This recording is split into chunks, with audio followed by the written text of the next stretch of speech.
Hi class, I hope you all are doing well. This is an announcement video for Module 2. Everything in this module is due on Sunday, February 14th at midnight. I wanted to go over your to-dos in this module to make sure you had a thorough understanding of everything that you were to do in this module. Let's start out with the content. The content for Module 2 is Chapter 2, Data Acquisition, and Chapter 5, Methods of Data Acquisition. You will find those in the Learning module. There are PowerPoints as well as voice threads. For data acquisition, there are 3 parts, and methods of data acquisition, there are 2 parts. And so some of that information will overlap and be a little bit of a review, but that is what you're responsible for reviewing. And I know several of you have got started because I've seen several comments come through for voice threads, so that's great. Let's start with your to-dos for the module as far as homework is concerned. The first thing that you have to do is your Chapter 1 worksheet.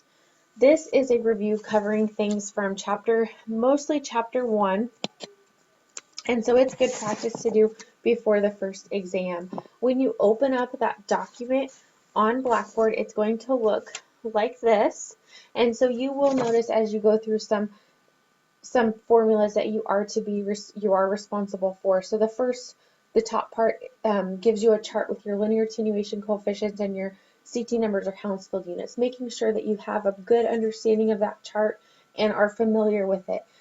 As you go down, it covers linear attenuation coefficient and gives you a breakdown of the Lambert-Beer equation. Remember, that's not something that you're going to have to solve for this class because it's not utilized any longer. However, you do need to be familiar with what the components of the Lambert-Beer equation stand for. Going down, you will be responsible for with the relationship between the linear attenuation coefficient and the CT number, and so you will find that formula on the worksheet. So to find the CT number and that relationship, you're going to take the linear attenuation coefficient of the tissue minus the linear attenuation coefficient of water, and that's going to be scanner specific, so you will always be given the linear attenuation coefficient for water for that specific scanner. Divide that by the linear attenuation coefficient of water, multiply by 1000, which is K, your constant. That's what you will utilize for that equation. Below that, you will find the formula for pixel dimension. This is the formula that you will utilize to help find your pixel dimension. So this was covered in Chapter 1, and that we now know that we take the display field of view divided by the matrix size to find our pixel dimension. Don't miss the last formula on the back page. That formula is for voxel volume. So when we're finding the volume for our voxel, we're going to take the pixel of our dimension, or our pixel dimension squared times our section width. Okay? So our millimeters cubed is the label for voxel volume. Don't get that confused thinking you need to multiply something else. So don't miss that formula for voxel volume. That's a very important aspect. And then there are 10 questions in that worksheet in which you are to solve. Please let me know if you do have questions over that worksheet. I would advise you to complete it prior to the first exam. That will help you out. Your next homework that you have due for the module is quiz number 2.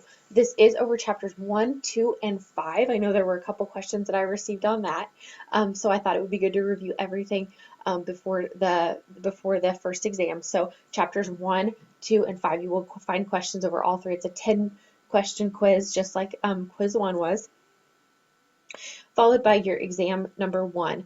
Your first exam is also due in this module, so make sure you do those in the correct sequence. So do your worksheet first, then your quiz, and then your exam. The exam is 75 questions. They are all multiple choice. So you are allotted, I believe I put in 90 minutes for that exam.